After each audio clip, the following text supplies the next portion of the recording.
estamos dentro de los ciclos de charlas y conferencias del Diplomado de Neuroeducación a través de 4 países y 10 profesionales que están trabajando en el ámbito de la neuroeducación y 4 docentes que han estado colaborando hasta el momento.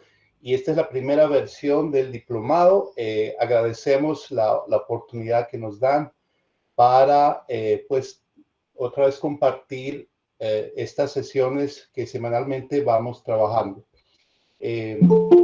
Mientras van ingresando varios de los colegas, agradecemos a CESPE Corporativa la grabación de este evento. Agradecemos también a cada uno de ustedes el compartir las experiencias de trabajo. Recordar que para las próximas sesiones, para la próxima sesión, tienen que estar en avance los capítulos del libro que tenemos pendiente como parte del trabajo final del diplomado. Y las revisiones pueden hacerse semanalmente si ustedes así lo requieren. Voy a pedir a CESPE Corporativa que me dé la señal para que podamos iniciar la sesión, que me dé un audio de retorno para que podamos empezar con la presentación y luego la exposición de don Óscar Ovidio Casaldilla. Gracias. Voy a hacer la presentación de don Óscar rápidamente para que luego él nos dé la oportunidad de estar con nosotros. Don Óscar Ovidio Casaldilla Pérez es investigador y académico de la Facultad de Educación de la Universidad Católica de Temuco, en Chile, docente magíster en Neurociencias de la Educación de la Universidad Mayor de Chile, profesor titular del doctorado en Pedagogía de la Universidad de Holguín, en Cuba, investigador del Laboratorio de Neurociencias y Educación de la Asociación Educar para el Desarrollo Humano de Argentina, asesor en materia de currículum en ministerios de educación de Nicaragua, Cuba y Argentina. Cuenta con 14 años de experiencia en la formación de docentes del área de la educación infantil, autor de 9 libros, 5 capítulos de libros y 32 artículos científicos hasta la fecha. Es árbitro de 35 revistas científicas, Premio Nacional de Pedagogía en Cuba el 2014, Premio de la Academia de Ciencias de Cuba el 2013 y Premio Nacional Joven Investigador el 2015, emitido por el Ministerio de Ciencia y Tecnología. Doctor, bienvenido y muchas gracias por su participación dentro del Diplomado de Neuroeducación. Agradecido por la invitación. También es un agrado saber que haya tantos docentes que se involucran por saber en estos temas y también de perfeccionar las prácticas educativas desde la transferencia de los saberes que nos aporta la neuroeducación.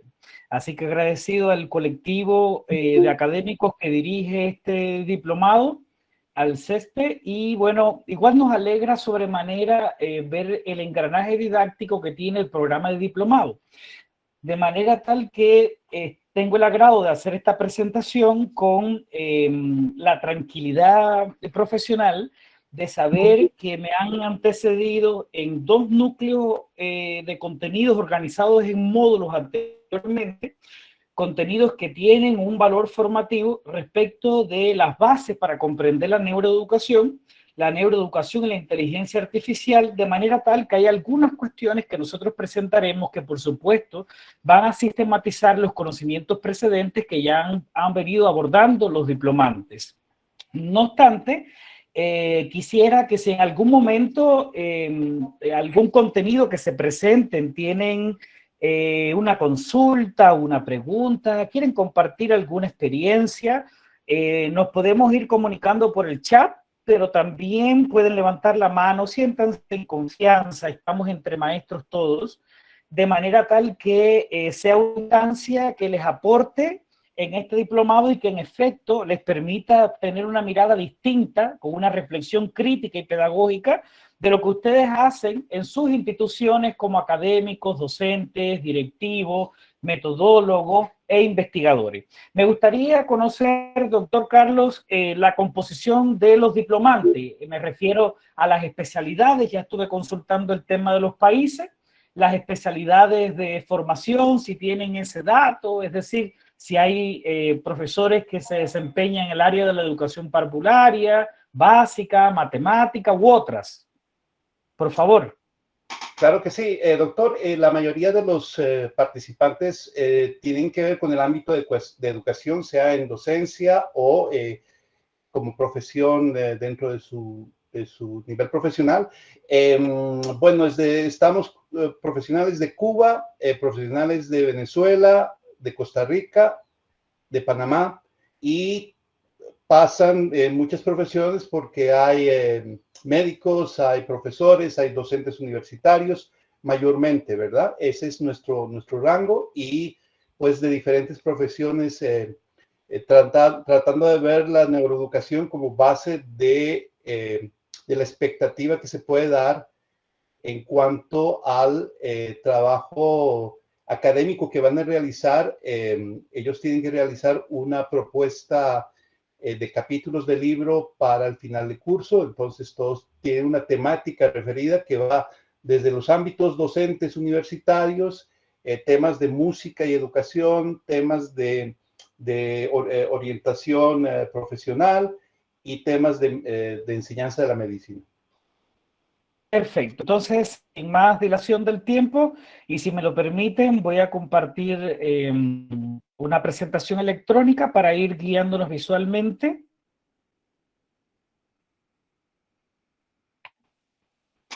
Adelante.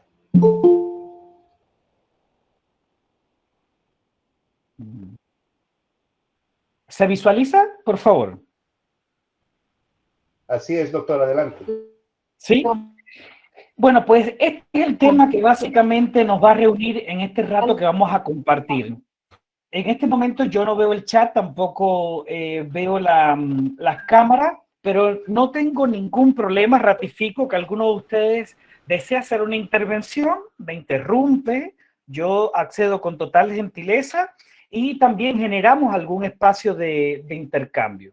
Bueno, en efecto, a nosotros nos une a este diplomado, como también a muchos programas de pregrado y posgrado, sobre todo lo que tiene que ver con la formación de docentes. Y desde este contexto, una de las conjeturas fundamentales que se tiene hoy en la investigación educativa y de las preocupaciones respecto de la transferencia de los nuevos conocimientos en el campo de las neurociencias y también de la neuroeducación es precisamente qué necesita un docente para poder mejorar sus prácticas, comprender desde una óptica distinta las problemáticas típicas que se dan en esta, pero también elaborar productos, recursos educativos con distintas tipologías, enriquecer los procesos de diagnóstico psicopedagógico o neurológico, y en definitiva tener una visión más transdisciplinaria e interdisciplinaria del objeto de cada una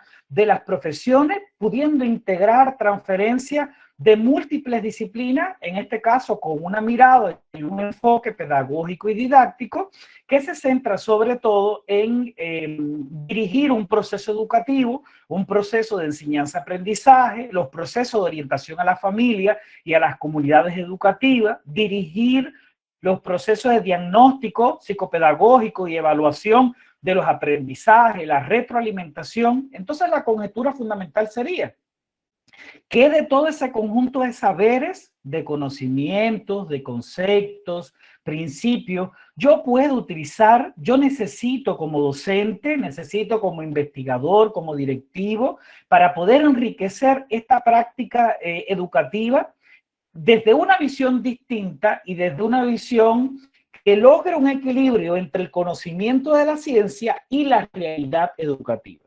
En este contexto, en efecto, desde las décadas finales de los 70 aproximadamente, comienza una preocupación, sobre todo en países como Estados Unidos, sobre el tema de algo que viene gestándose, de una disciplina que en este caso llamamos emergente, que es la neuroeducación. Y la neuroeducación tiene el privilegio de ser precisamente una disciplina interdisciplinaria y al mismo tiempo una transdisciplina. Ciertamente no ocurre hasta la década de los 90 que viene a tener más auge la mirada de la neuroeducación y tiene que ver con el descubrimiento de algunas técnicas, métodos no invasivos para el estudio de determinadas particularidades del sistema nervioso en general y del central en particular, y algunos de estos métodos y técnicas posibilitaron obtener conocimiento que tienen carácter para ser transferible a la labor de la educación. Y de ahí surge entonces con mucho más fuerza la mirada de la neuroeducación, que no es una sumatoria de disciplinas y ciencias. La neuroeducación es la integración dialéctica coherente del conocimiento científico que surge en múltiples ciencias y disciplinas científicas y que entonces se pretende transferir de manera crítica a la dirección del proceso educativo o del proceso pedagógico que tiene un carácter mucho más general.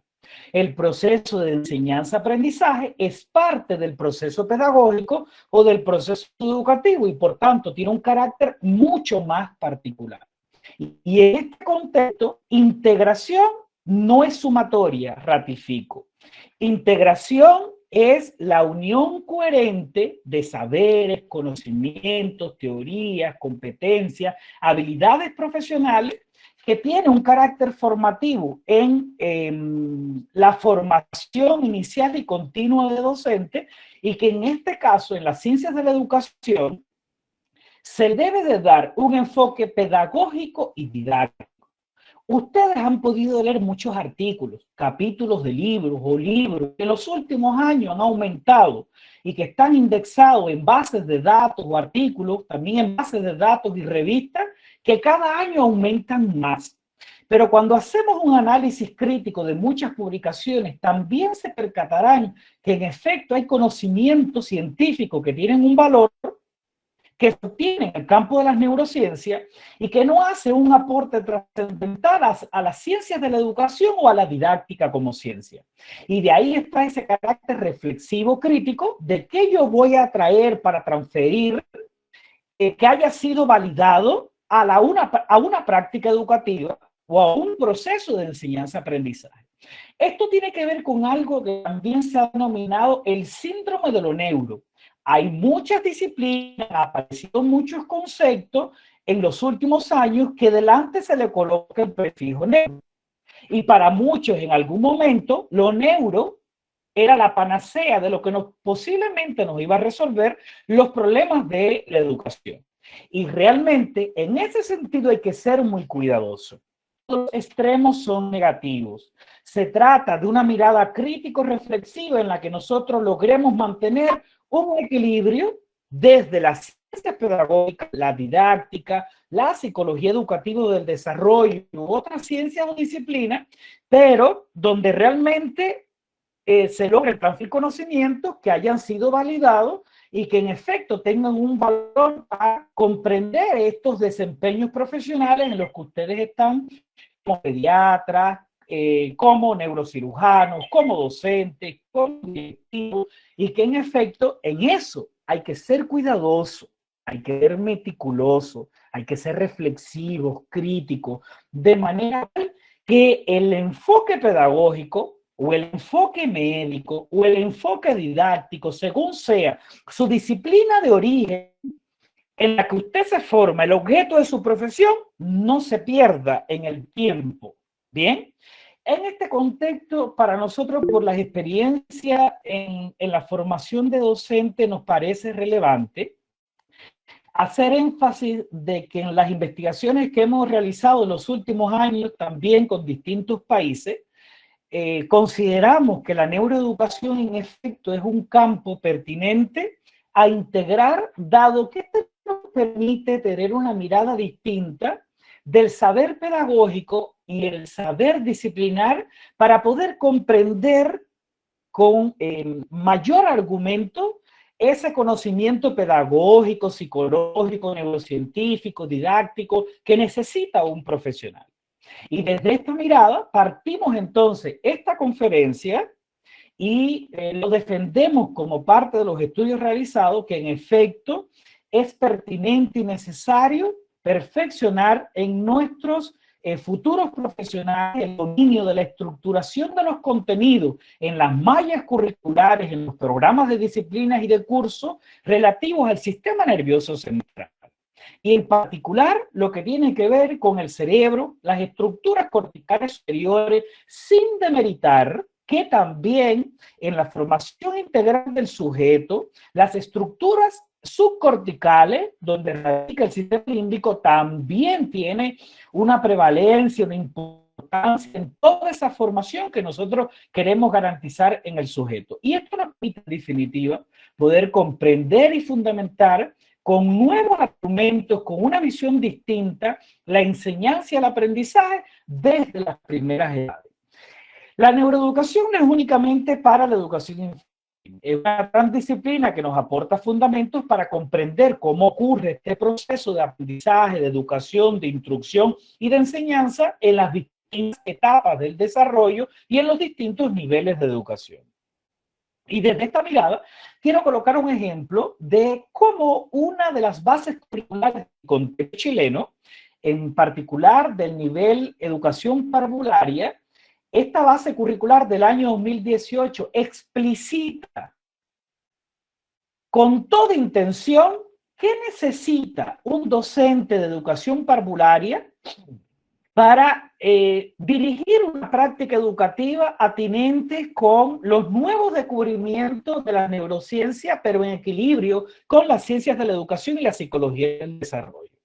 Y estas bases curriculares que están vigentes, y así también sucede en otros países de América Latina, hace referencia a los aspectos que son conocimientos relevantes que necesita un docente para poder comprender, tratar, intervenir, evaluar y también orientar a la familia en problemáticas que hoy vivimos todos, colegas, y que tienen que ver con el sedentarismo y las manifestaciones de sobrepeso de los niños desde las primeras edades, y que en efecto la investigación en el campo de las neurociencias da fe de cómo esto afecta no solamente el campo de la salud integral y la calidad de vida, sino también los mecanismos de aprendizaje que tienen los niños, no solamente en la asignatura de educación física, sino también de manera general, como ese aumento del peso, de los tejidos adiposos en distintas estructuras del cuerpo tiende a afectar, y son los alumnos que nosotros tenemos también en nuestra sala.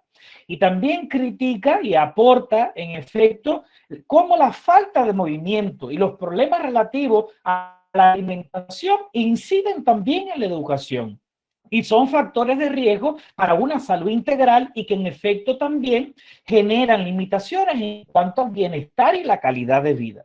También se pondera, en el caso del contexto chileno, la necesidad de profundizar en los docentes en cuanto a estructura cerebral, los procesos que tienen que ver con la diferenciación hemisférica, las funciones cerebrales, la plasticidad cerebral, y poder explicar cómo ocurren nuevas conexiones en la medida que también van asimilando los niños y las niñas nuevos estereotipos dinámicos de comportamiento asociados a nuevas costumbres, hábitos o habilidades, que voy a explicar un poco más adelante. Y en esta última etapa, y tiene que ver totalmente con lo que estamos viviendo hoy en muchos países en condiciones de pospandemia, la influencia de las emociones en la capacidad también para enfocar la atención, resolver problemas y apoyar las relaciones sociales que se dan hacia el interior de nuestros establecimientos, pero que también se dan entre los docentes en el establecimiento y entre los equipos docentes y otros agentes educativos que están hacia el exterior de nuestras instituciones educativas. Entonces, desde esta mirada estamos viendo cómo explícitamente desde una base curricular latinoamericana, que tiene toda una tradición en el caso de la educación parvularia, se viene y se está explicitando la necesidad de transferir conocimiento de las neurociencias para poder fundamentar, comprender y potenciar la calidad de la educación desde la mirada de resolver problemas de salud, problemas sociales, pero también problemas en el campo de la educación, de la enseñanza y de la instrucción. Respecto de esto, el objetivo fundamental que nos une en este rato que vamos a compartir tiene que ver precisamente con analizar los aportes del conocimiento neurocientífico y vamos a darle una mirada, si ustedes me lo permiten, a algunos errores típicos sobre el aprendizaje que en efecto vemos en los niños, niñas, en muchos adolescentes también y jóvenes, y que muchos de ellos tienen su base para poder comprender, fundamentarlo, en cuestiones típicas de el desarrollo neuropsicomotor y en la comprensión de algunas bases del desarrollo biopsicológico que son fundamentales para poder mejorar nuestras prácticas de aula. Todo esto desde la premisa que el sujeto que nosotros tenemos en un salón, que tenemos en un aula, para su comprensión, contiene todo un conjunto de estructuras que le permite aprender, educarse, adaptarse, aportar también socialmente, instruirse, y tiene que ver con que el sujeto, desde esta mirada dialéctica, que también nos aporta la neuroeducación, es una estructura biopsicosocial. Y desde esta mirada, una primera crítica. Los últimos programas, en los últimos años de las mallas curriculares de muchos países, tienden a eliminar los conocimientos sobre anatomía y fisiología del desarrollo con un aumento de la cantidad de horas y contenidos de psicología y de disciplinas que tienen que ver con el campo de las ciencias sociales. Y eso tiende entonces a limitar desde la propia formación inicial del docente a que usted pueda percibir cuáles son aquellas estructuras biopsicológicas que le permita al sujeto aprender. ¿Qué características tiene la atención, la sensopercepción, el lenguaje, el pensamiento, las habilidades afectivas en distintas etapas del desarrollo para poder dar una educación integral con mayor calidad? En este contexto, entonces, si ustedes están de acuerdo, yo les propongo primero partir de algunos antecedentes investigativos que hemos construido en los últimos años y que nos lleva a que esta sea una línea de investigación hoy en pleno desarrollo desde nuestro desempeño como académico investigador de la Universidad Católica de Temuco, en la Facultad de Educación de la región de la Araucanía, una facultad que tiene precisamente más de 60 años y una universidad que también tiene más de 60 años y que nuestras carreras también tienen muchísimos años y en su mayoría, y en particular en educación de párvulo, que es donde me he desempeñado más en los últimos años, es una carrera con tres reacreditaciones y es una carrera certificada precisamente por la Comisión Nacional de Acreditación y que en este momento estamos precisamente en actualización del nuevo, para un nuevo plan de estudio, de manera tal que todos estos conocimientos también lo estamos sistematizando en este contexto a partir de la experiencia que tenemos también con otros países como Nicaragua, Cuba, Brasil y Argentina. En el segundo núcleo vamos a presentar, por tanto, un panorama sobre estos conocimientos neurocientíficos que necesita el docente. Y en la última parte quiero un poco que a manera de ejemplo explicar algunas de las transferencias que tiene en la práctica este conocimiento, dado que la mayoría de las personas que están en este diplomado son docentes. Bien, entonces, ¿les parece si seguimos esa lógica en la presentación?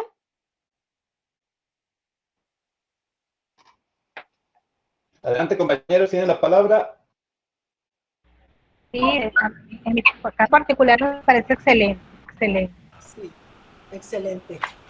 Sí, interesante dinámica. Bien. Sí, yo estoy de acuerdo. Parece muy bien, Bien. doctor Casalino. Muchísimas gracias. Entonces, muchísimas gracias. Como yo no los estoy viendo, este profe que ante todo es profesor, pero no se molesta para nada que ustedes deseen intervenir en un momento de la presentación sobre un contenido específico o hacer la consulta o los que deseen hacer la consulta al final, para nada, ¿ya? Pero lo ideal es que sea un espacio reflexivo y en lo posible también de intercambio. Respecto del primer eje de contenido. El primer eje de contenido, explicar que nosotros comenzamos en este campo aproximadamente en el año 2007, vinculado a los estudios latinoamericanos de evaluación de calidad de la educación que lidera el laboratorio latinoamericano conocido como el YESE, que radica en Santiago de Chile, junto con la UNESCO. De manera tal que los estudios internacionales que tienen, bueno, en este caso el CERS, el TERCE y otros que se han aplicado, aportan una cantidad de conocimientos, de datos, de interpretaciones que realmente vale la pena leer, vale la pena consultar, en los que vale la pena reflexionar, pero no únicamente en el plano de la investigación, sino también con su mirada pedagógica y didáctica, dado que sobre todo el estudio de los factores asociados a la calidad de los aprendizajes de los niños latinoamericanos de los 16 países que participan en el estudio, junto con el Estado de Nuevo León de México, nos da una mirada de qué es lo que está faltando, dónde están las potencialidades, qué aspectos hay que seguir enriqueciendo, cómo mejorar las mallas curriculares, cómo hay que mejorar el trabajo metodológico de gestión didáctica en nuestros establecimientos educativos, pero al mismo tiempo nos permite hacer lectura de los errores típicos del aprendizaje, tanto en ciencia, lectura, matemática, escritura y los distintos dominios de contenido de ciencia, matemática y lenguaje que hoy tiene el niño latinoamericano. Y a propósito de esto, escribimos en el año 2009 este texto sobre la atención de los niños con necesidades educativas especiales, profundizando sobre todo en el área del talento verbal y también identificando los niños que tienen necesidades educativas especiales, los errores típicos que afectan el aprendizaje del niño cubano, que está en coherencia con el patrón de los errores típicos de aprendizaje del niño latinoamericano. En virtud de ello, en el año 2018 escribimos un libro sobre estimulación del talento, teniendo en cuenta que una de las apreciaciones que también tenemos en el campo de la neuroeducación es que por lo general nos centramos más en el defecto y tenemos unas prácticas educativas centradas o en el defecto o en la norma, y tenemos prácticas formativas homogeneizantes, de manera tal que pensamos más en el defecto o en la media, y nos están quedando entonces niños y niñas que tienen potencialidades talentosas, que también necesitan ayuda y apoyos distintos a partir de las particularidades del desarrollo. Esto lo sistematizamos en el tercer perfeccionamiento del sistema educativo cubano, en la educación básica, donde tuvimos el inmenso agrado en el año 2018 y 19 de escribir el libro y el cuaderno de lengua española para todos los niños y niñas de Cuba, que hoy se utiliza en cada uno de nuestros establecimientos educativos en este querido país. Y esto lo realizamos al abrigo también de la comisión que dirige el Instituto Central de Ciencias Pedagógicas de Cuba, junto al Ministerio de Educación, con un proyecto nacional que nos tocó dirigir de formación neurodidáctica y docente desde la Universidad de Holguín.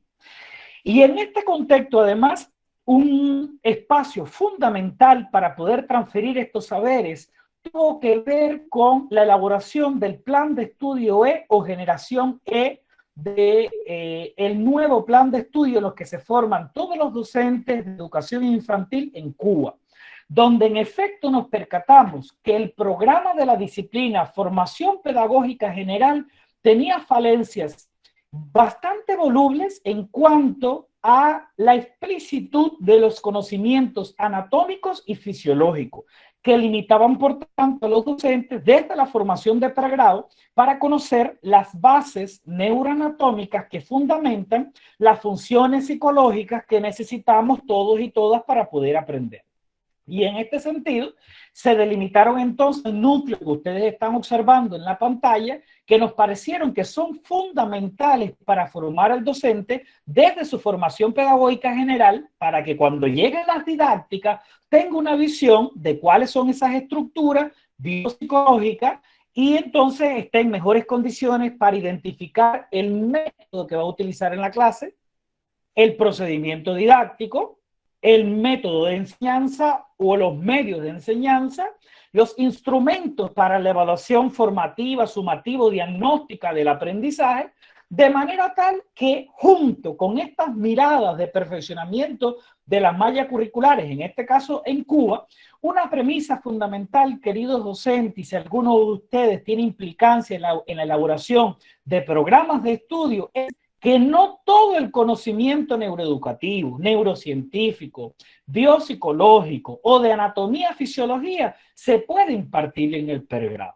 En América Latina nosotros tenemos una tendencia predominante de una sobrecarga bien latente en cuanto a cantidad de asignaturas. Primero, tenemos una tendencia a la asignaturización de las mallas curriculares. Segundo, tenemos una tendencia a colocar mucho contenido en pregrado sin percatarnos que la carrera es el pregrado y luego el posgrado.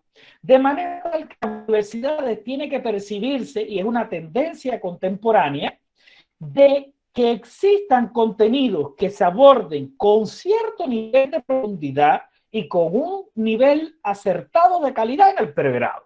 Pero hay que dejar contenido también para el posgrado. Incluso hay contenidos que se pueden trabajar en posgrado, lo que aumenta es el nivel de complejidad. Los contenidos de neuroeducación, biopsicología y anatomía fisiología deben de estar desde el pregrado, pero tienen que estar armonizados en la malla curricular. Es muy difícil que un alumno de pregrado logre comprender a la neuroeducación o a la neuropsicología si antes usted no partió de otras asignaturas que dan base a esos saberes, como es anatomía fisiológica, filosofía de la educación e incluso investigación educativa, desde su carácter reflexivo sistematizador, para después llegar a un nivel superior de la neuroeducación, que es la neurodidáctica. Lo que sucede es que yo no puedo colocar en una malla curricular neurodidáctica sin antes el alumno haber recibido neuroeducación o por lo menos didácticas generales y las didácticas particulares. Porque la neuroeducación viene a sistematizar la parte de la formación pedagógica y la formación didáctica que va recibiendo en la malla curricular un estudiante de pregrado. Y es mismo elemento hay que tenerlo en cuenta cuando nosotros elaboramos un programa de educación continua, como son los diplomados, o un programa de formación académica, como son los magíster, o un programa de formación científica superior, como es el caso de los doctorados. Estos últimos criterios los hemos venido validando en los últimos años, y a propósito de eso escribimos y publicamos en el año 2021 un artículo sobre la valoración crítica de la disciplina en el caso de la carrera de educación primaria, donde están todas las didácticas en las que se forma un maestro primario en Cuba.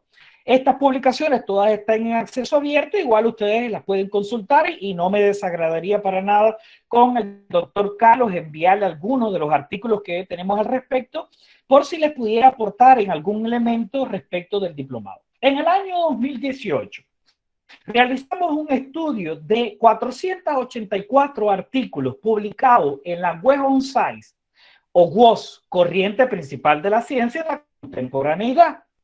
En inglés, muchos, la mayoría, y algunos de ellos en inglés y en español, para ver cuál era el comportamiento mediante un estudio cienciométrico apoyado en el software libre BossViewer, que eran las publicaciones sobre neurociencias de la educación.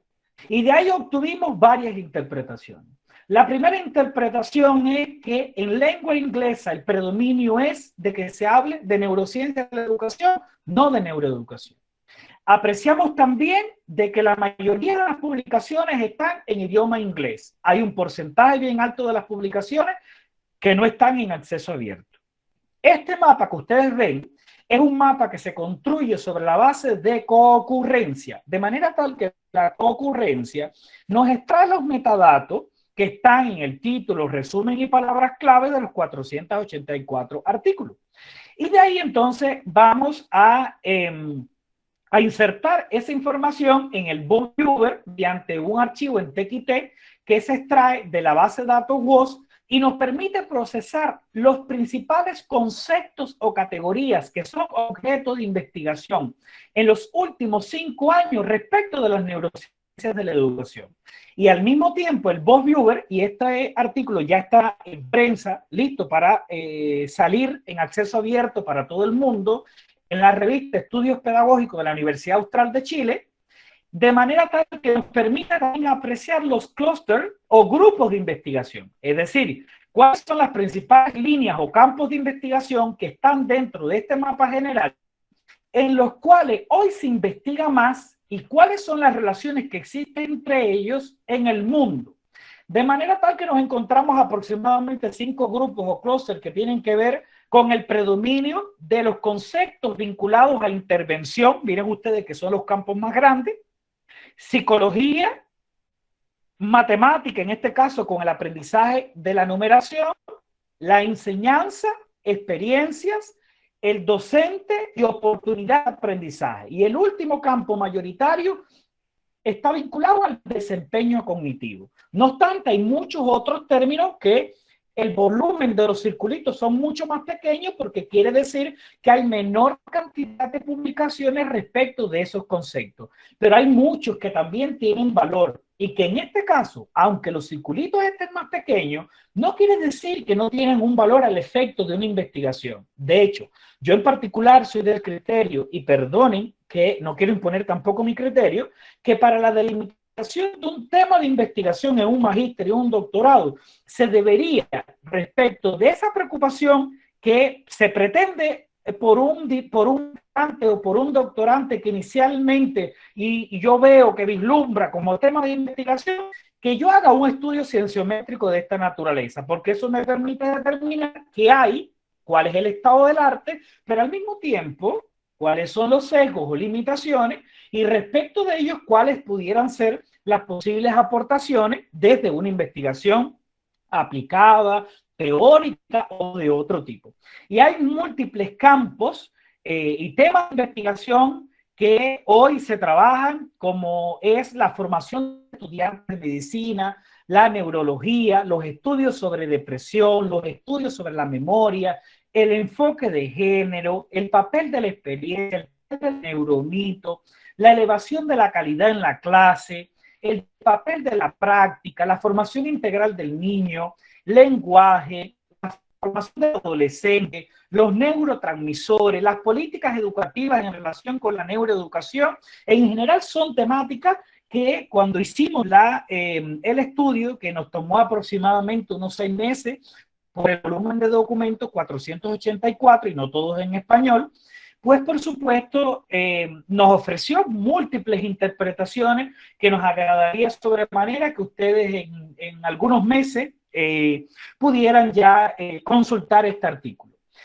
En este último estudio construimos un estudio de revisión sistemática, que no es lo mismo que un estudio cienciométrico. Hay una diferencia sustantiva desde el punto de vista metodológico sobre el conocimiento neurocientífico vinculado a la neurodidáctica en educación parvularia.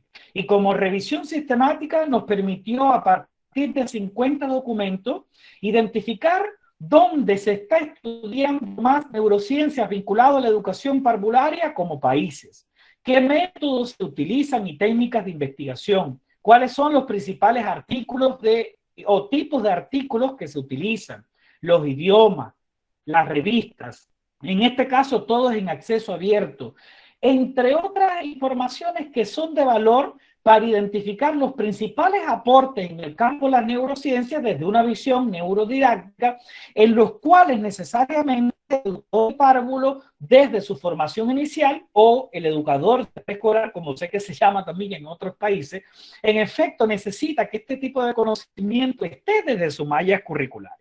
También en proceso de publicación y se encuentra en prensa. Y como les comenté, este equipo todo de bellas damas, de académicas de mi carrera de educación parvularia en la Universidad Católica de Temuco, nos encontramos en la elaboración de un nuevo plan de estudio con la tarea de integrar críticamente y reflexivamente estas investigaciones y muchas otras que estamos desarrollando en la elaboración de una nueva malla curricular, de un plan de estudio que potencia la calidad del educador de párvulo en nuestras carreras de educación de párvulo en la Universidad Católica.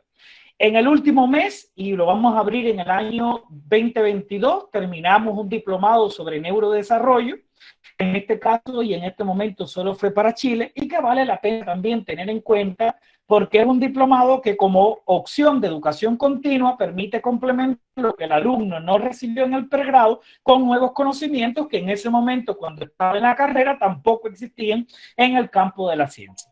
Ahora, respecto de lo que he presentado hasta aquí, y antes de ir a los núcleos de contenido, ¿alguna consulta, por favor?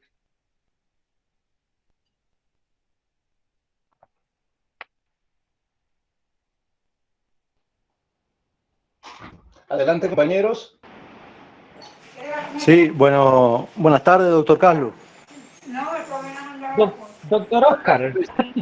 Oscar, sí, bueno, el que habló fue el doctor Carlos. No, era para Ya. una pregunta, Oscar.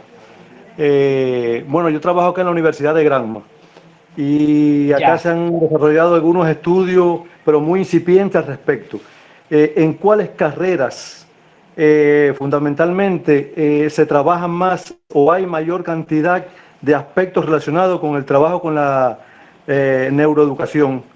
Porque realmente en el caso de especial, primaria, preescolar y estas carreras iniciales, generalmente no se ven, hay pocos indicios de ese trabajo, aunque se da anatomía y fisiología, higiene escolar y otras asignaturas, pero como tal, contenidos que aborden con precisión estos aspectos son muy pocos. En su experiencia, ¿cuál de estas carreras tiene mayor cantidad de contenidos que preparen al docente en su formación? Una buena pregunta. Comenzamos entonces con esta primera interrogante. En mi experiencia y de los artículos también publicados, varias tesis que he consultado de países, sobre todo latinoamericanos, y también España, Portugal, Italia, otros países también de Europa, predomina en mayor volumen el conocimiento neurocientífico, no siempre con un enfoque pedagógico, desgraciadamente, primero en la carrera de educación diferencial o educación especial. Segundo, en la carrera de educación parvularia o preescolar. Tercero, en la carrera de fonoaudiología o logopedia. Y del área de la educación infantil, la que menos privilegio en este sentido tiene, menor volumen de contenido, es educación básica o primaria. Por tanto, en general, si bien no es suficiente, se priorizan las carreras de educación infantil. Y eso tiene que ver, a mi modo de ver, con una premisa del desarrollo. Primero, la consideración de que el cerebro, en la etapa que más crece en cuanto a volumen, está precisamente en las primeras etapas del desarrollo, sobre todo hasta los 6 años, y que todo lo que se haga en esa etapa es fundamental en el campo de la educación parvularia, donde también interviene educación diferencial en los fonoaudiólogos, para promover el neurodesarrollo infantil y promover el desarrollo de los hitos vinculados al neurodesarrollo o en general los hitos o logros del la neuropsicomotricidad infantil. Hay otras que conozco, por ejemplo, en el caso de la Universidad de Baja California, donde se realiza un magíster de innovación educativa que he participado como profesor informante, profesor oponente, indistintamente lo llamamos así en algunos países, en la carrera de matemática y en la carrera de psicopedagogía. Lejos de las carreras de educación infantil, la otra carrera que es más beneficiada y que tampoco existe en todos los países, psicopedagogía. Y también se le da un tratamiento desde las mallas curriculares de los contenidos vinculados al conocimiento neurocientífico. No sé si respondí su pregunta, quiere complementar con otra u otro asistente. No, a ver, muchas gracias, doctor Oscar, creo que fue bastante completa la respuesta. Y eso nos da la justa medida en que la mayor población de educación infantil está en el área de la educación primaria. Por tanto, el docente en formación del área de educación primaria es el que, desde mi punto de vista, debiera recibir la mayor cantidad de esos fundamentos que permitieran después evitar las posibles alteraciones del desarrollo en el aprendizaje en estos menores. Porque, bueno, en el caso de los estudiantes que cursan las carreras de fonoaudiología o logopedia, educación especial, etcétera, preescolar, fundamentalmente se le dan esas bases para el desarrollo y tienen un determinado dominio. Pero desde mi punto de vista creo que hace falta enfatizar más en las mallas curriculares que se diseñan para el tema primaria, que por lo menos se dé mayor cobertura a el trabajo con la neuroeducación, y neuropedagogía y neurodidáctica en algún elemento. Muchas gracias, doctor.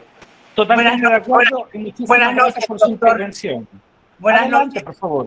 Buenas noches, doctor. Soy Beatriz Mucarcel, de Argentina.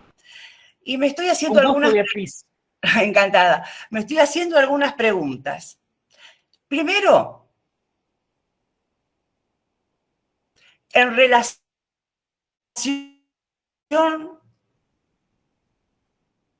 a la formación docente, todo esto el concepto de educación.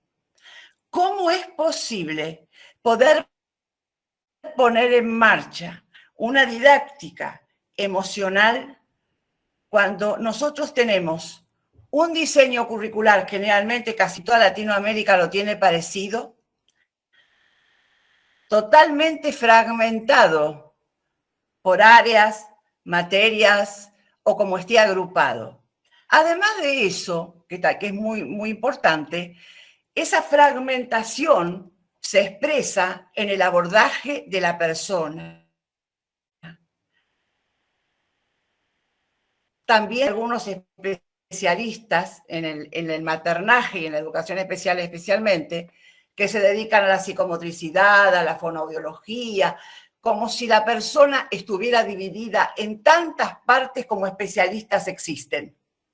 Entonces, yo pienso que para hablar de una didáctica emocional hay que comenzar en la formación docente a trabajar los aspectos que hacen la integralidad del ser de la persona. La persona no es únicamente cerebro y razonamiento, ahí están las emociones, los sentimientos, esas emociones tan fuertes que tienen, el instinto, doctor, el instinto, que también entra a jugar en esto y lo abandonamos. Instinto, razón y emoción. Entonces, sobre esa tríade, seguramente podemos iniciar una formación docente e instalar lo que a nosotros nos parezca, porque nosotros lo abordamos desde el concepto de las estructuras formativas, pero aquí pasa en la formación docente en cuanto a persona y en cuanto a ser.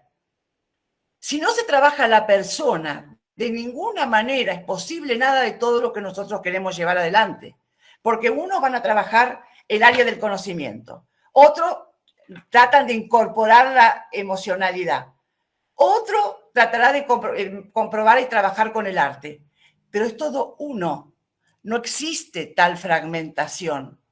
En esa misma razón está la emoción y está el instinto como todo uno. El día que la formación comience a abordarse integralmente, no integrando materias, no, o áreas, no, integrando el ser de cada uno, del estudiante y del alumno, tal vez podamos empezar a incluir muchas de las cosas que usted nos está enseñando. Pero yo considero que cuando uno habla de las didácticas, de la emocionalidad, piense usted que va a entrar a jugar un importante aspecto que se nombra poco. Las prácticas profesionales docentes y las prácticas de la enseñanza. ¿Las dos son lo mismo? Pues no. Entonces, todo esto entra a jugar. No importa a qué pedagogía yo me pueda referir. Importa cómo puedo abordar integralmente a una persona y especialmente en el tema de educación especial. Usted imagínese que se aborda mucho el área de conocimiento, que es el área que mayor dificultad tiene. Pero no tiene mayor dificultad porque comprenden menos. Tiene mayor dificultad porque no encontramos el camino de entrada para esa expresión cognitiva. No es la persona con discapacidad o especial. Los especiales somos nosotros, que no podemos encontrar el camino para poder llegar. Y si lo hacemos a través de un razonamiento o lo centramos en la razón, vamos a seguir excluyendo una gran cantidad de estudiantes. Entonces, Esta es la reflexión que yo hago, que lo he escuchado muy atentamente, es muy interesante su propuesta, pero me lleva a mí a este análisis. Gracias, doctor Oscar. Gracias a usted, Marta. Escuchemos entonces, primero hay otra persona, Sandra, que estaba pidiendo la palabra, y luego hago un cierre parcial. Perfecto. Bueno, gracias, doctor Oscar, por la oportunidad y por todo su mensaje. La doctora Marta Beatriz, bueno, toca algunas cuestiones que a mí también me inquietan y las toca a su manera, pero yo las toco dentro del campo de las ciencias sociales.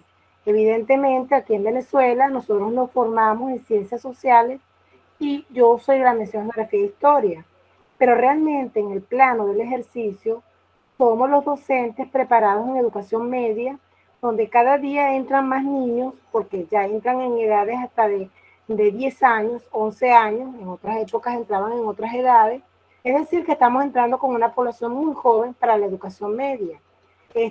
Y allí en ciencias sociales, pues está la parte de la educación ciudadana, que tiene mucho que ver con esa capacidad que tiene el joven, el niño, para insertarse en lo que es la ética, la responsabilidad, el comportamiento, y yo creo que todo el campo de la neurociencia tendría un elemento importante para ellos, pero también toca la psicología, la filosofía, la sociología. Todas estas áreas están dentro de las ciencias sociales para lo que estamos hablando nosotros de la educación media diversificada. Entonces yo decía, también escuchando a Marta Beatriz, que entonces también están excluidos esa población, esa formación de estos docentes, que ya no trabajamos este campo y que en la práctica nos toca trabajar con estos currículos, con estos contenidos. Entonces, ¿qué le parece a usted dentro de su experiencia si también es necesario abrirse hacia esos espacios y no dejarnos excluidos de lo que es la educación, de lo que es la neurociencia para nuestra formación? Muchas gracias, esa era mi inquietud. Gracias, profesora Sandra, y gracias también a la profesora Marta. Sí, en efecto, hay algo que nosotros tenemos que tener como premisa un poco que para orientarnos. El conocimiento científico no puede ir desequilibrado a la práctica educativa y tampoco a las prácticas de enseñanza. Cada uno tiene su sello, pero en cada uno de sus núcleos hay elementos particulares que se retroalimentan, que se van subordinando, y que eso, cuando elaboramos un currículo, una malla curricular, un plan de estudio, hay que llevarlo de una forma coherente, como expresaba la profesora Marta. Y en efecto, lo que sucede es que hay una tendencia que muchas universidades, por el carácter de ser privada, en algunos países no siempre hay una sincronía a nivel nacional de cuáles son aquellos núcleos fundamentales en los que se debe formar un docente, y que eso estructure la política educativa en cuanto a la formación de docentes. Entonces, cada institución formadora hace o deshace o construye lo que desde su perspectiva, desde su interés, su modelo educativo, su sello y su experiencia, consideran que es válido a que esté concretado en una malla curricular. Y la práctica educativa nos está diciendo nos está dando otra lectura. En los últimos años, incluso antes de la pandemia, la UNESCO ha realizado muchos estudios en el campo de la formación de docentes y nos está diciendo qué elementos en las políticas de formación de docentes no debemos demeritar. Incluso en las metas educativas 2030 y en los objetivos para el desarrollo sostenible, que es una política educativa transversal, si nosotros hacemos una lectura a profundidad, nos percatamos que implícitamente aparecen núcleos de saberes que de un modo u otro deben de estar en los programas de formación. Y eso un poco que daría cierto nivel de unidad. Nosotros no podemos pretender que las mallas curriculares de todas las universidades sean exactamente igual. Cada universidad tiene su sello, pero tiene que haber núcleos de esencialidad, núcleos teóricos, elementos que da la ciencia que sí o sí lo necesita un docente según sus disciplinas y en los que se debe formar, y que después le va a poder permitir dirigir una práctica educativa y una práctica de enseñanza con calidad. Y en efecto, de las cuestiones más transversales en este momento tiene que ver con la comprensión de los enfoques inclusivos en la educación. Inclusión no es colocar al niño que tiene una necesidad educativa especial por autismo en un aula para decir que lo incluí. Eso se llama integración. E integrar no es más que ocupar un objeto o una persona, un lugar geográfico o en el espacio. Inclusión es cuando yo comienzo a darle las ayudas y apoyos que necesita a partir de las particularidades que demanda su necesidad educativa especial, y el niño forma parte del grupo, se siente incluido, respetado por el grupo y recibe la educación que necesita a partir de esas particularidades de su desarrollo y de su necesidad educativa especial. Y entonces, doctora Marta, en efecto, eso nos lleva esa mirada cuando el docente está bien empoderado de conocimientos teóricos y metodológicos y psicopedagógicos también, a poder comprender el enfoque basado en la diversidad.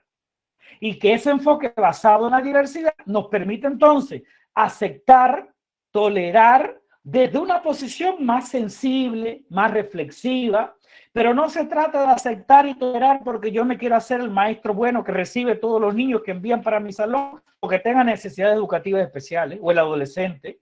Se trata de que yo lo recibo en mi salón, pero yo trabajo en el diagnóstico psicopedagógico, elaboro estrategia interventiva, hago trabajo colaborativo con otros profesionales que también pueden aportar a esa educación integral, trabajo con la familia en la medida de lo posible, de manera tal que yo lo acepto en mi aula, pero incluyo, le doy la atención que necesita, y además estoy trabajando con un niño, por ejemplo, que tiene un hambre, un autismo, que son trastornos más complejos del neurodesarrollo infantil, y al mismo tiempo eso va a generar una demanda, y es que yo voy a tener que leer, porque en el pregrado los conocimientos respecto de ellos, de estos dos ejemplos y muchas otras necesidades educativas especiales, se dan con ciertos niveles de profundidad, pero la demanda de que aquello que yo diga en el pregrado lo tengo ahora con el niño de frente en el aula es mayor. Y entonces la exigencia, la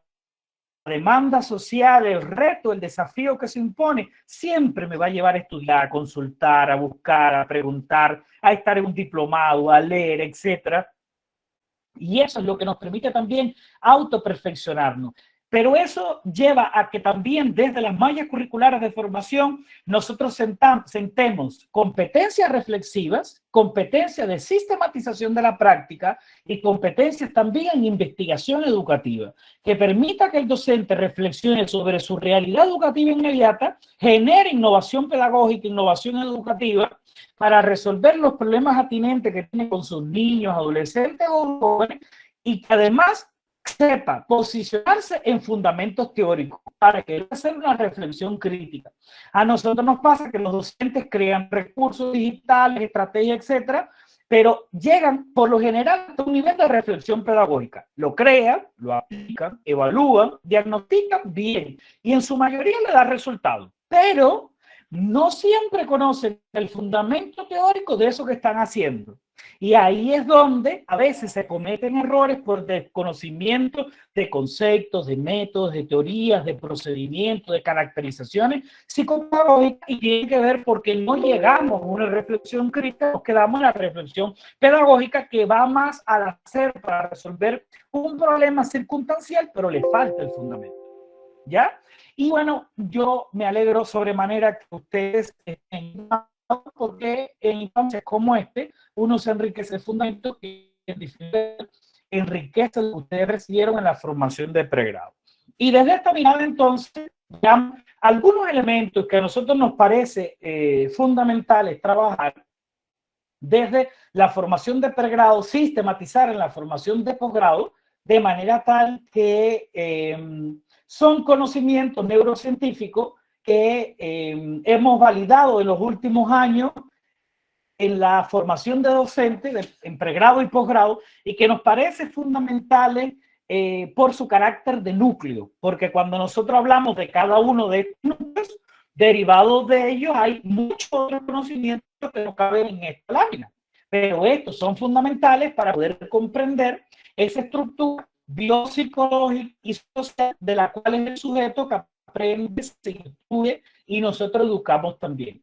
Lo primero tiene que ver con la neuroanatomía y la neurofisiología de las estructuras corticales y subcorticales que están involucradas en el aprendizaje. Y eso nos permite, por tanto, tener una mirada de esas bases neuroanatómicas y fisiológicas de los procesos o funciones cognitivas, pero al mismo tiempo de las vivencias afectivas del sujeto vinculadas a los sentimientos, los estados de ánimo, las emociones, porque el que aprende no es únicamente un ser que se instruye, también es un ser que tiene emociones. Y las emociones en el proceso de aprendizaje muchas veces marcan y determinan la calidad de lo que el sujeto aprende. Por esa lógica estructural, fisiológica que tenemos nosotros de conexión entre las estructuras corticales superiores y las estructuras subcorticales, donde, como lo vamos a ver más adelante, una de las bases fisiológicas fundamentales de las emociones radica precisamente en estructuras que están en el sistema límbico, es parte de las estructuras subcorticales. También lo que tiene que ver con la mielinización de las estructuras nerviosas y la comprensión de esto da una luz del comportamiento en el aprendizaje que tiene un niño de 3 años, un niño de 7 años o un adolescente de 15 años. Dada que este proceso, que comienza incluso desde antes del nacimiento, ciertamente va marcando también determinados ritmos de aprendizaje, el volumen de lo que se aprende, las características de cómo aprende un niño en determinadas edades. Derivado de la mielinización, con ese recubrimiento mediante tejido graso de los axones, también lo que tiene que ver con la sinaptogénesis. En virtud de que toda vez que nosotros aprendemos un contenido, un conocimiento, un hábito, una habilidad, una capacidad, una competencia, un concepto, una teoría, una ecuación, una norma de comportamiento, se están también estructurando y reestructurando estructuras corticales que nos permite tener un aprendizaje humano, y gracias a estas conexiones que se establecen en las distintas estructuras. Y derivado de esto, vamos a verlo también más adelante en otra lámina, lo que tiene que ver con el papel fundamental tanto en la mielinización como la sinaptogénesis, la comprensión de la corteza cerebral como ese órgano esencial cuya estructuración anatómica nos permite tener un aprendizaje racional superior, pero ese aprendizaje racional superior involucra distintos procesos cognitivos que tienen comportamientos distintos en etapas específicas del desarrollo. Y derivado de esto, un concepto que es comprender en el marco de la neuroeducación, que tiene que ver con la neuroplasticidad, que es una característica típica, esencial del sistema nervioso central, y que derivado de ello están el concepto de periodos críticos del desarrollo y periodos sensitivos del desarrollo, que no es lo mismo aunque tengan relación. Y por último, lo que tiene que ver con el neurodesarrollo. En general, el neurodesarrollo, junto con esa estructuración, nosotros la comenzamos a evaluar sobre todo desde el nacimiento, pero el neurodesarrollo comienza desde antes del nacimiento con los hitos del desarrollo infantil desde la etapa prenatal. Y en este contexto hay algunos trastornos neurológicos, trastornos del aprendizaje, algunas necesidades educativas especiales, más o menos complejas, que en efecto su base fundamental, como lo voy a ejemplificar más adelante, tiene que ver en efecto con en los débiles procesos de estimulación desde las primeras etapas del desarrollo, con la sobreestimulación también en algunas etapas específicas del desarrollo, y que en efecto limitan la calidad del aprendizaje, por ejemplo, de la lectura, la escritura, la matemática, la formación del concepto, los procedimientos lógicos, la abstracción, que aparece prácticamente con la adolescencia a un nivel superior, y que en efecto la comprensión de estos hitos del desarrollo nos lleva a aprender la educación y el desarrollo infantil o adolescente de la lógica de lo neuropsicomotor,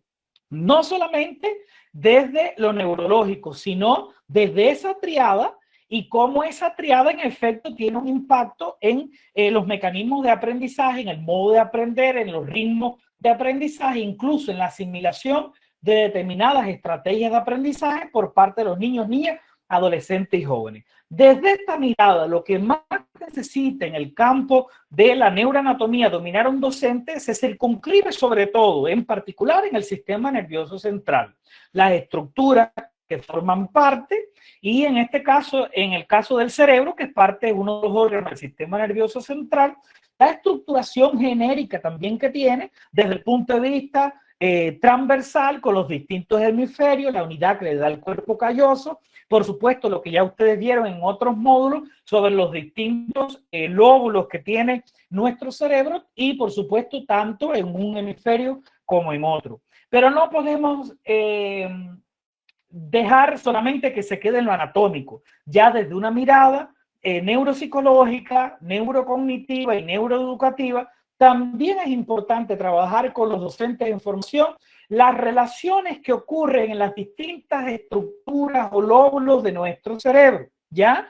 Y cómo el cerebro funciona como un todo. E independientemente de que existan áreas de especialización para determinados aprendizajes.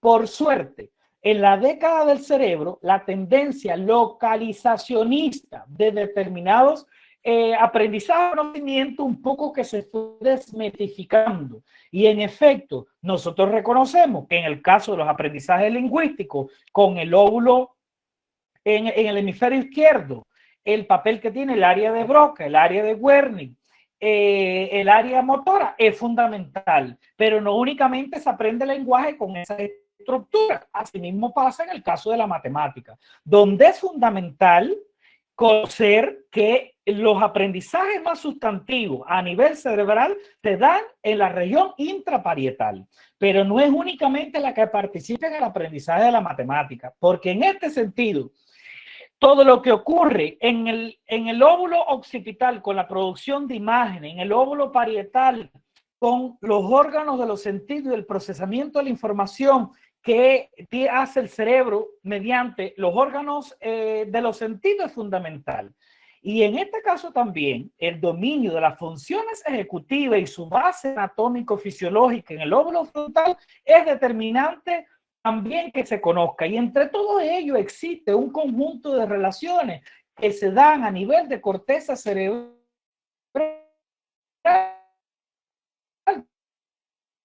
dado los procesos de sinaptogénesis. De manera tal que cuando usted está enseñando matemáticas, está fortaleciendo también determinados aprendizajes lingüísticos. Cuando usted aprende, solo aprendo matemáticas en la clase lenguaje, de lenguaje y ciencia,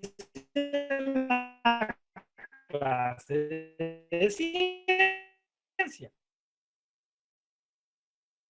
Aprendizaje dado el impacto emocional que estos tengan. La pandemia lo vino a demostrar y sobre eso hay suficiente argumento científico construido. Aquí solamente panorámico, y es que referente a las estructuras anatómicas y fisiológicas es fundamental profundizar también a la formación de docentes en la estructuración que tiene la corteza cerebral como una de las estructuras que a nosotros nos distingue como especie vertebrada del reino animal, dada la cantidad de neuronas que tiene y las conexiones que se establecen entre ellos y que es fundamental para la cognición humana. Respecto de ello, estos elementos anteriores nos permiten comprender algunos procesos que se dan al unísono con distintos niveles de ritmo desde la etapa fetal y a partir de la etapa postnatal. Bueno, primero tiene que ver con los procesos de mielinización, segundo con los procesos de sinaptogénesis. Y nosotros vamos a ver que en general en los últimos años, y la Organización Panamericana de la Salud lo ha mencionado, se ha llegado a cierto nivel de consenso que la adolescencia, que antes terminaba aproximadamente a los 18 años, hoy se considera que termina a los 21. Y es que en efecto también fisiológica y anatómicamente hay ciertos niveles de retardo en el desarrollo que hace que esta etapa del desarrollo se extienda 3 años más. Y aquí tiene un impacto, factores asociados que también tienen que ver con la epigenética, como es la calidad del agua, la calidad del aire, la calidad de la alimentación, la cultura de manera general, que influye también en las formaciones anatómico-fisiológicas del ser humano, estos que también nosotros tenemos en nuestras aulas. Y vinculado a la neuroplasticidad, como característica intrínseca, en efecto, es una de las cualidades fundamentales del sistema nervioso central, como bien ya lo explicaba anteriormente, y como capacidad anatómica permite la reestructuración de las estructuras corticales, de las estructuras del sistema nervioso central, y que esto explica, en efecto, por qué no es cierto el neuromito de que cuando fallecemos solamente hemos utilizado el 10% del cerebro. Esto es un argumento porque entre las tareas que nosotros tenemos en este diplomado y también los docentes con conocimiento neurocientífico es desmitificar los neuromitos, de los cuales existen más de 50 y se dan muy arraigados en las prácticas educativas. Cuando usted fallece, usted ha utilizado todo su cerebro de distintas maneras, en distintos momentos de la vida. Y ciertamente eso se ve por el hecho de que usted tiene más conexiones cuando va avanzando en edad que cuando acaba de nacer. Esta lámina muestra un ejemplo de ello. Y lo otro es que, en efecto, tal vez usted no aprendió un segundo o tercer idioma cuando tenía 4, 5, 6, 7, 8 años, donde hay un periodo crítico que tiene que ver con el aprendizaje del lenguaje, bastante expedito, pero puede aprender idioma en otra etapa de su vida.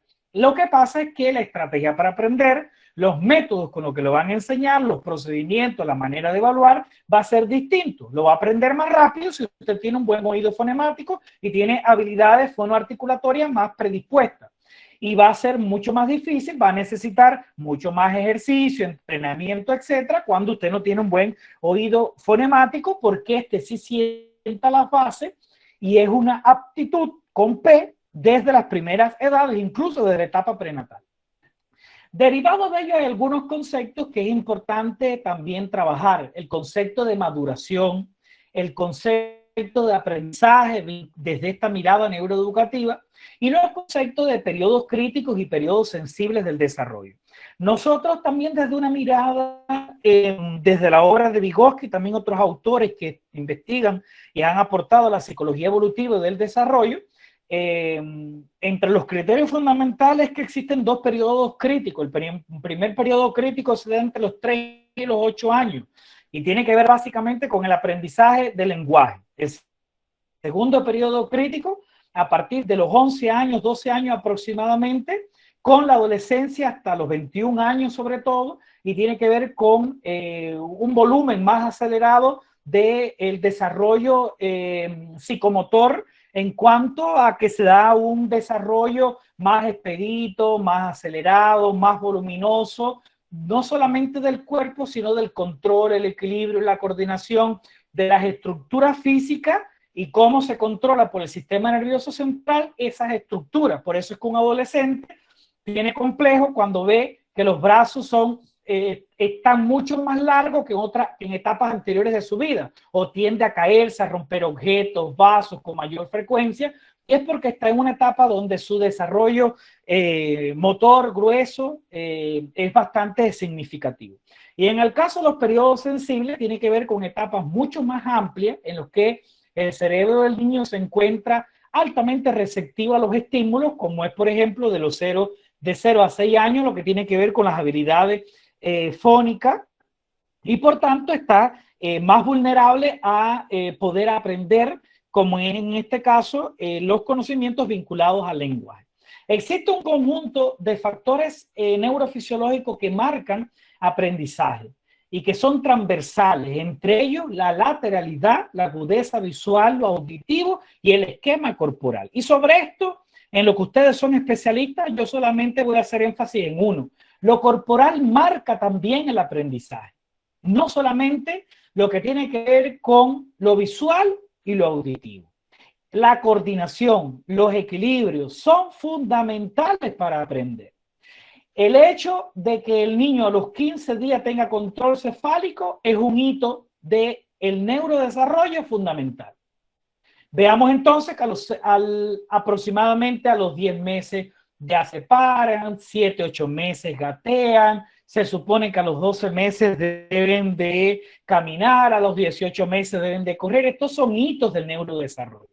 Y lo que sucede es que cuando nosotros hacemos un diagnóstico para ver qué pasa, qué condición también biológica condiciona un trastorno del aprendizaje o una necesidad educativa especial, hay que entrevistar a la familia para ver el tipo de parto, cuándo habló, la primera palabra, si caminó, si no gateó, a qué tiempo corrió, a qué tiempo se sentó, el tipo de parto, si fue un parto con force, un parto natural, espontáneo, si el niño nació antes de tiempo, si fue un parto mecónio, cianótico, etc. Hay un conjunto de elementos que marcan también estas formaciones anatómicas que son bases para poder aprender y de los cuales también nosotros tenemos que profundizar en nuestras prácticas para poder enseñar en coherencia con las particularidades del que aprende. Y desde esta mirada, el concepto de neurodesarrollo y los hitos del neurodesarrollo nos permite también comprender, vinculado a ese desarrollo evolutivo, cuáles son los principales hitos, consecuencias, causas que pueden afectar o condicionar determinados trastornos neurológicos de aprendizaje, y el dominarlo por el docente es fundamental. Y en este contexto también, en lo teórico, trabajar algunas leyes explicativas generales del desarrollo infantil, como es la ley del desarrollo cefalocaudal y próximo distal, es fundamental. Y desde esto solo voy a explicar un ejemplo concreto. El niño que no gatea o el niño que no gatea suficiente, en general tiene más limitaciones para poder caminar, para poder sostenerse de pie y para poder correr a los 18 meses, por ejemplo, que es donde aproximadamente corren. Y tiene que ver con que la tonificación de las estructuras musculares son fundamentales para que se logren estos hitos de neurodesarrollo. Y en este sentido, vale aclarar que hay estudios que han hecho énfasis con estudios clínicos de caso en cómo el niño que no gatea el tiempo suficiente, después se vean afectados los procesos de motricidad fina, escritura, equilibración, coordinación de su cuerpo, porque supuestamente tienen que hacer una escritura en letra cursiva, sentarse correctamente, control óculo manual, control del hombro, brazo, pierna, cintura, abdomen. Entonces hay un conjunto de hábitos docentes que se dan vinculados a la lectura, el trabajo con modelación, con plasticilinas, con conjuntos, etcétera, que es fundamental en un niño de 4, 5, 6, 7 años, y donde el haber transitado por estos hitos del neurodesarrollo son fundamentales desde el punto de vista del desarrollo neuropsicomotor. Y también derivado de esto está lo relacionado a las distintas etapas por las que transita el atrape del lápiz, ¿ya? O de la tijera.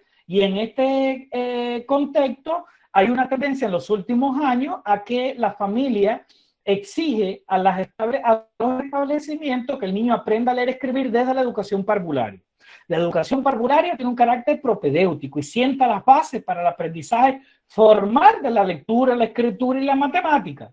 Pero no es objeto fundamental que en educación parvularia se aprenda de manera formal lectura, escritura y matemática, sino que se desarrollen costumbres, hábitos, habilidades, para que después en la educación básica se asimilen ese tipo de saberes que vienen en los currículos nacionales.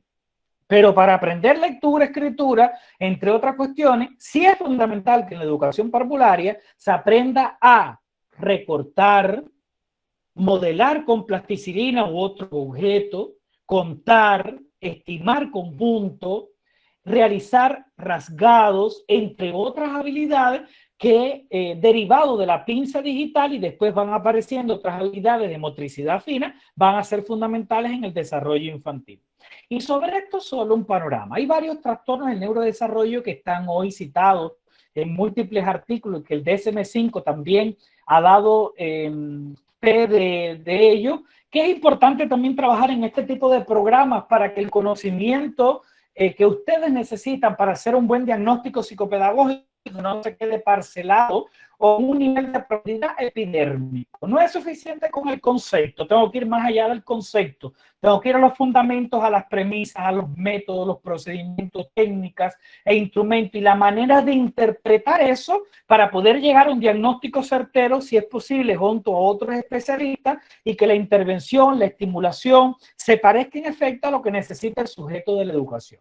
El DSM-5, entonces, dentro de los trastornos neurológicos, cita un punto de trastornos que se agrupan en lo intelectual, los vinculados a la comunicación, el espectro autista, que es un trastorno generalizado del neurodesarrollo, como independiente, involucra, por fin quedó definido, el déficit de atención con hiperactividad dentro de los trastornos neurológicos, los trastornos específicos del aprendizaje, los trastornos motores y los trastornos de TIC.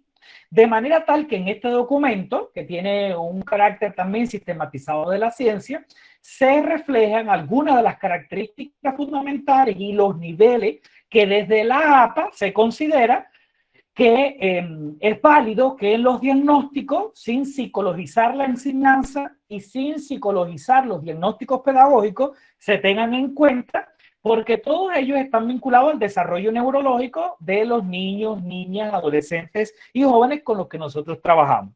Y hay unos trastornos que son más recurrentes que otros, pero de manera general, en todos los establecimientos educativos, algunos de estos trastornos se ven reflejados, colegas, no nos mintamos, y algunos niños pasan desapercibidos, adolescentes incluso en la educación superior, a veces llegan docentes en formación con trastornos vinculados a la comunicación y el lenguaje que antes no fueron diagnosticados y pasó por un establecimiento educativo y recibió una influencia educativa. Y eso da fe del descuido que a veces se tiene en cuanto a la calidad de los procesos de diagnóstico, el seguimiento individualizado del desarrollo infantil. Y en efecto, si yo desconozco, no puedo por lo menos derivar, porque vea síntomas, vea características en el niño, no lo puedo derivar a un especialista para que se haga un buen diagnóstico y reciba la atención en la escuela, en el hogar u otro tipo de instituciones que en efecto necesita. Y ya casi cerrando esta parte, hay algunos conceptos que son fundamentales y que desgraciadamente no los visualizo en las publicaciones en el campo de la neuroeducación, a excepción de la obra del doctor Franklin Martínez Mendoza. Y tiene que ver con que no es suficiente conocer todos estos conocimientos neurocientíficos y llevarlo a la educación sin que tengan un nivel de integración en el concepto actividad nerviosa superior. La actividad nerviosa superior, que es uno de los conceptos que vienen también desde los estudios de la fisiología, de la teoría del reflejo, la psicología de origen marxista, la psicología rusa también, los estudios en este campo que sistematizó también Vygotsky, que después sobre todo le dio seguimiento a Alexander Romanovich Luria, que es el padre de la neuropsicología, y que en este sentido vale la pena trabajar también desde la formación en nuestras carreras para poder comprender cómo ocurren cuando alguien aprende, cuando alguien se instruye, las leyes de la actividad nerviosa superior, con los procesos de excitación e inhibición. El papel del reflejo nervioso, los tipos de reflejo, que en el caso de la educación nosotros en su medida favorecemos los reflejos incondicionados, ¿ya? Y también cómo ocurren los estereotipos dinámicos de comportamiento desde las primeras etapas del desarrollo y también en otras etapas en tanto se enseña. Y esos elementos son también fundamentales que se conozca por un docente para poder comprender cómo darle una rutina en un establecimiento educativo, cómo realizar una rutina según la edad del niño, cómo organizar una rutina de vida, también orientar a los padres para que tengan rutinas de vida dentro del hogar, con los horarios, entre otras cuestiones vinculadas al juego, al sueño, la alimentación, que aportan en efecto a la salud integral, la calidad de vida de los sujetos que nosotros educamos. Y en definitiva tiene que ver con la comprensión de este texto, está en acceso abierto, de los profesores Rosselli, Matute y Ardilla desde la neuropsicología, que nos permiten comprender desde distintas etapas del desarrollo qué tenemos desde el punto de vista del desarrollo cerebral y cómo esto va condicionando procesos cognitivos, pero también procesos afectivos y sociales. Cómo es el niño en la primera infancia, que ocurre ya en la etapa o el periodo preescolar, en esta periodización que han dado de estos autores, que no coincide con la de otros autores, pero también tiene un valor, que ocurre también en la etapa escolar, que ocurre en la adolescencia, a partir de estas formaciones anatomofisiológicas, y esto es base en cuanto a qué características tiene la percepción, la atención, la memoria y estos otros componentes que ustedes están viendo en la lámina. Derivado de ello, los errores de comprensión de estos elementos que he mostrado generan en la práctica muchas afectaciones en cuanto a qué son los errores típicos del niño latinoamericano. Por ejemplo, los más recurrentes son estos que ustedes están viendo en la lámina, que afecta la calidad del aprendizaje de la ciencia, lenguaje, matemática, historia, entre otras materias. Veamos ejemplos típicos como son los errores de ritmo, que tienen que ver con la velocidad en los procedimientos que ejecuta el estudiante para aprender. Hay una tendencia a educar a los niños adolescentes a que sean ejecutivos. No han comprendido totalmente la orientación y ya quieren estar teniendo ejecución de lo supuestamente orientado. Esto se ve, por ejemplo, en el aprendizaje de la lectura con la cronolectura también. Durante muchos años la calidad de la lectura se evaluaba según la cantidad de palabras que el niño leía en un minuto.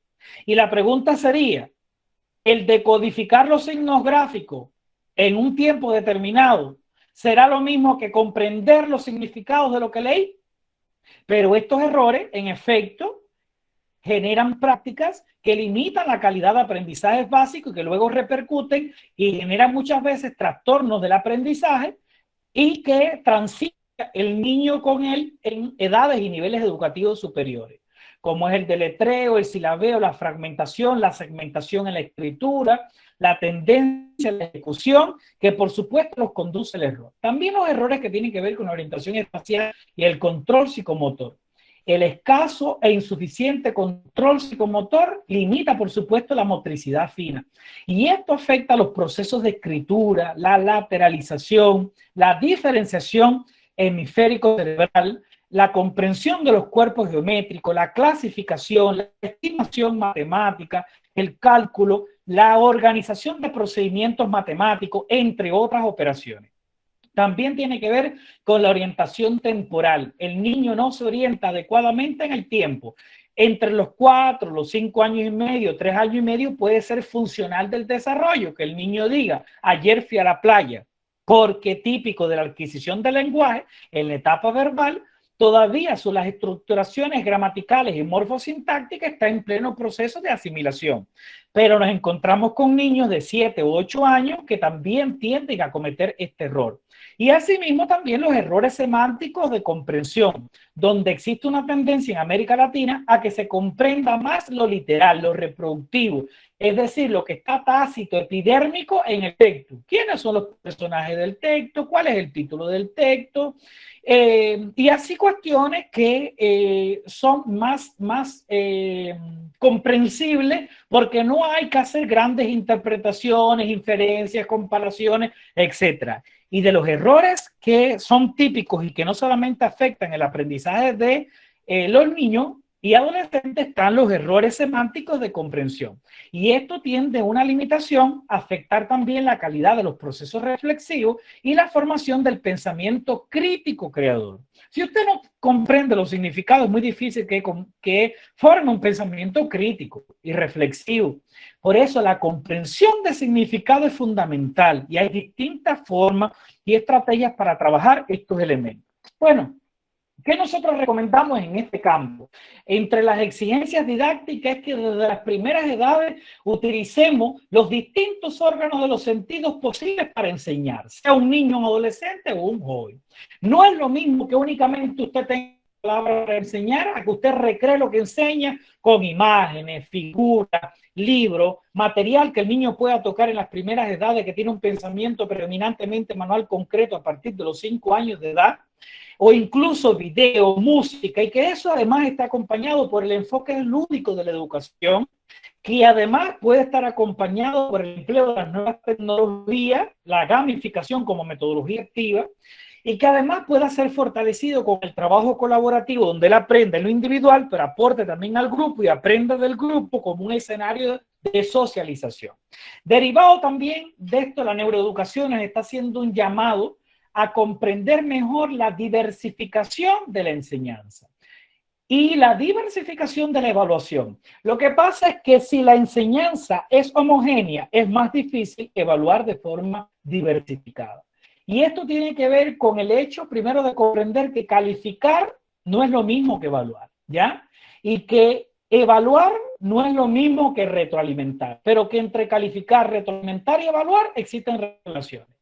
En la pandemia hubo una tendencia a que las retroalimentaciones eran cuento corto, bien chiquitito, lo que ya dije en la clase, de presentación del contenido. Y una retroalimentación tiene toda una estructura didáctica y va mucho más allá de decir en palabras bien chiquititas, en una expresión bien corta, la esencia del contenido.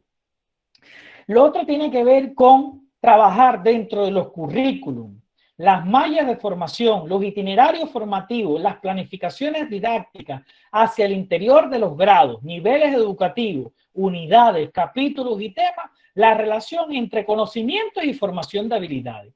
Hay una tendencia que fortalecemos más el conocimiento que la formación de la habilidad. Y por eso después el adolescente, usted realizó un examen y llega y le dice, profesor, yo sabía el contenido, yo sabía lo que tenía que decir, pero no sabía cómo hacerlo, porque usted cambió el enfoque en el examen, usted cambió la consigna y ya le tumbó el edificio completo porque está acostumbrado a un estereotipo dinámico y el estereotipo dinámico cambió porque cambió la consigna.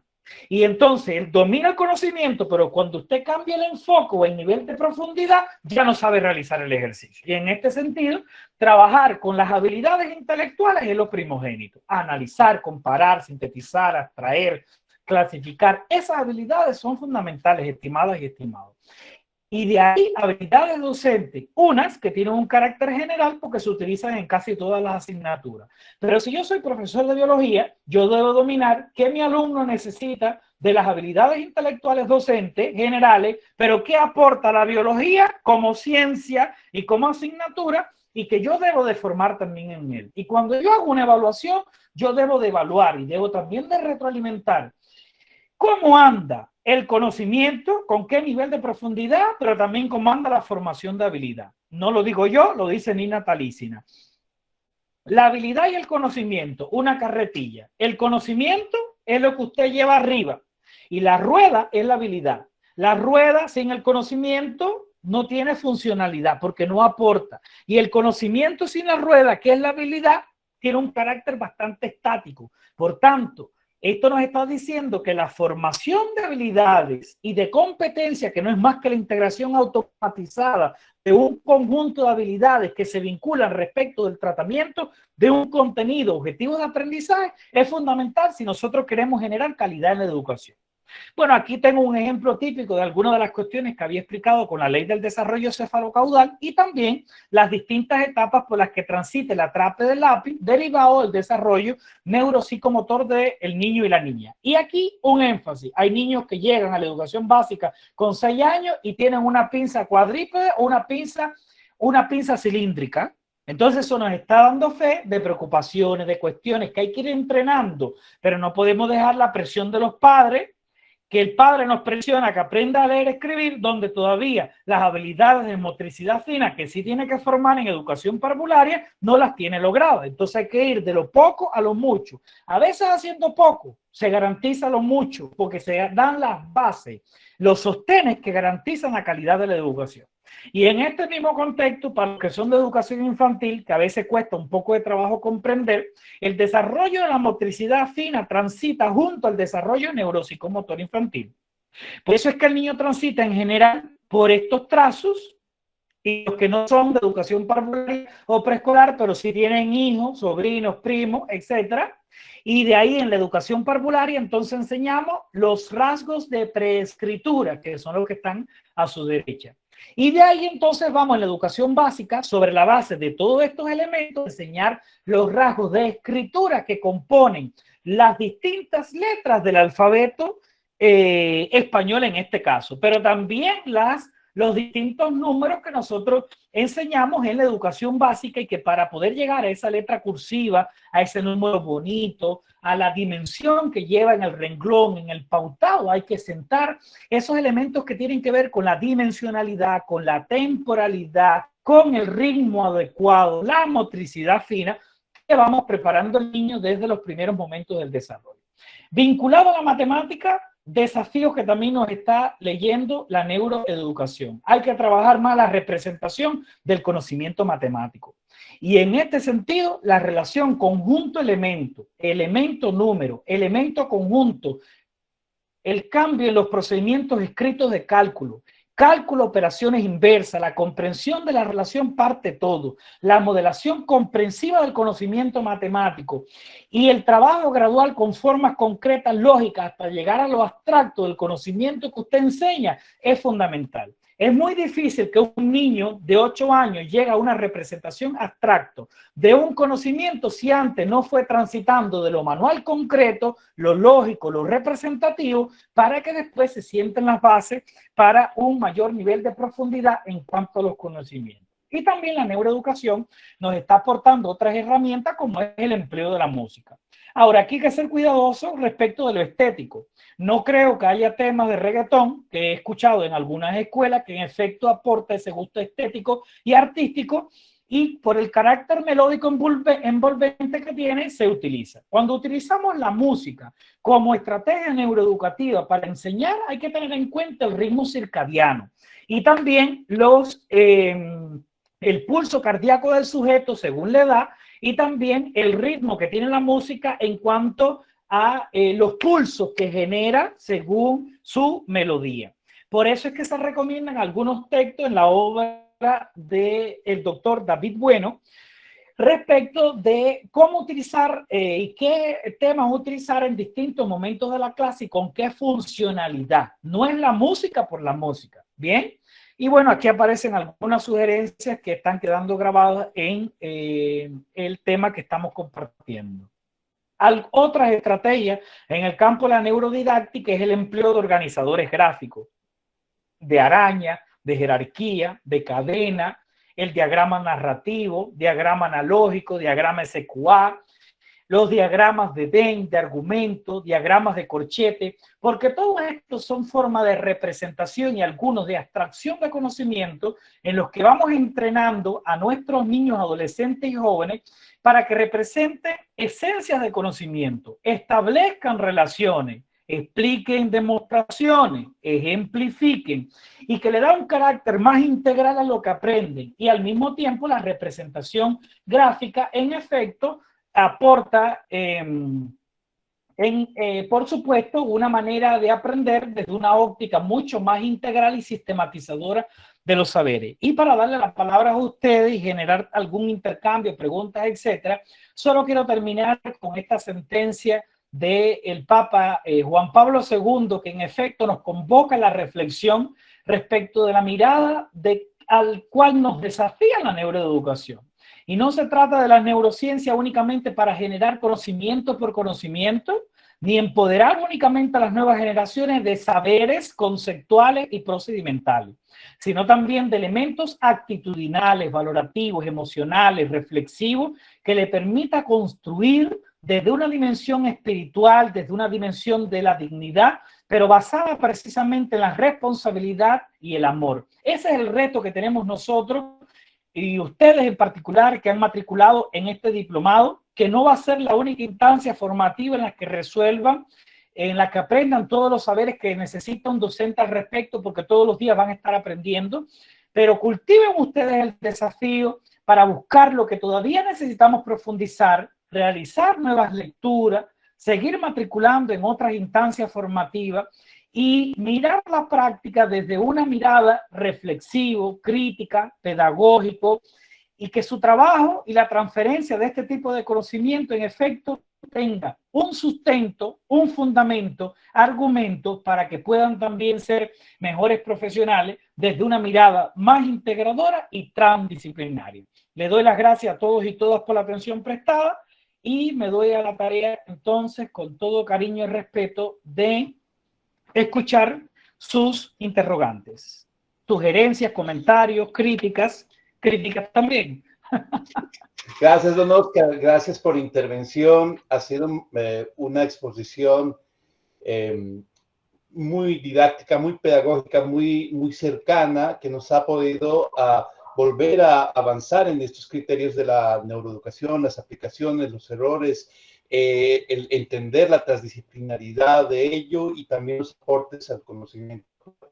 Vamos a ceder la palabra a los colegas que están dentro de la sala. Los de diplomados seguramente tendrán algunas preguntas específicas. Abrimos el debate, compañeros.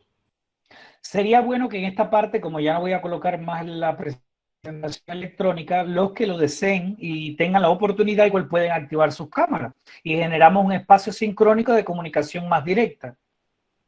Así es, adelante.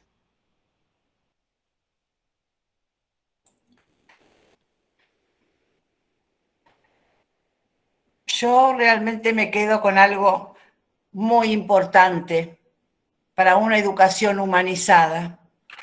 Realmente me quedo con que la dimensión espiritual trasciende la fisiología cerebral. Absolutamente cierto. Porque sin esa parte, sin la emoción, sin el amor, no hay ninguna posibilidad de aprender ni razonar nada. Esto lo hemos estado viendo a lo largo de los tiempos y ahora, más que nunca, una educación humanizada tiene que ver con esto. Y otra cosa, doctor, nosotros trabajamos con el tema de la música. ¿Sabe cómo trabajamos? La música la traen los niños. Y nosotros los acompañamos en la música. No elegimos música. Los vamos acompañando en lo que ellos quieren expresar, quieren decir. Algunos traen la música y nos piden que les pasemos los cassettes. Y otros con palmas, especialmente en la educación especial, con ritmo, con movimientos corporales, pero con sus propios movimientos, con sus movimientos naturales. Nosotros no trabajamos con movimientos dirigidos, ni buenos ni malos, ni con posturas determinadas. Trabajamos con el cuerpo y su libertad. Cada uno tiene su modo de trabajar, su modo de agarrar el lápiz, su modo de escribir. Después nosotros vamos trabajando sobre eso. Pero hay una primera instancia que se llama la manifestación del ser. Es decir, qué es lo que trae y qué nos muestra a nosotros. Mire, doctor, hay una de las cosas que más nos cuesta hacer como maestros, que es estar observando y que el niño nos diga qué necesita. Fíjese, siempre somos los adultos los que decimos, ahora vas acá, necesitas esto, el otro. Lo más difícil de nuestra profesión es lo que Paulo Freire nos dice y nos ha enseñado, la convergencia de la participación comunitaria con el desarrollo profesional. Observar es una de las capacidades más importantes que tiene que desarrollar el docente, la capacidad de observar. Nosotros trabajamos mucho con esta cuestión, cuando trabajamos en formación laboral, hace muchos años y allá lejos, tratamos de buscar el gesto profesional y tratar de movilizar y que el gesto profesional, agarrar la pinza de esta manera, el martillo de esta otra, la tenaza de esta otra. Han quedado montones de personas excluidas de un sistema, porque no hay un gesto profesional, hay un gesto personal. Eso es lo que hemos aprendido. Y sobre ese gesto personal, que es lo que trae, nosotros vamos tratando de modificar para que puedan hacer como usted muy bien nos dice, mostrar sus habilidades, sus destrezas y sus capacidades. Gracias, doctor Oscar. Muchas gracias a usted, Marta Beatriz. Muchas gracias.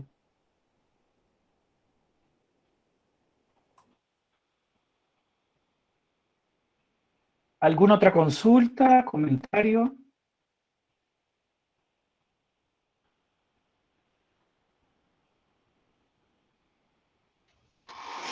Don Oscar, quisiera intervenir ahora no como coordinador, sino más bien como participante. Ahorita estábamos viendo en temas de inteligencia artificial y neuroeducación.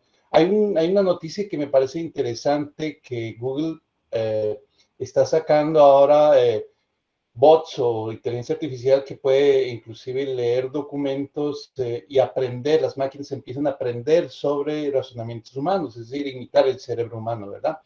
El tema actual es que están para el 2030 en posibilidades, según ellos, ¿verdad?, de sacar una especie de ampliación del neocórtex humano como para conectarse y tener datos en la nube para que puedan respaldar los conocimientos del ser humano.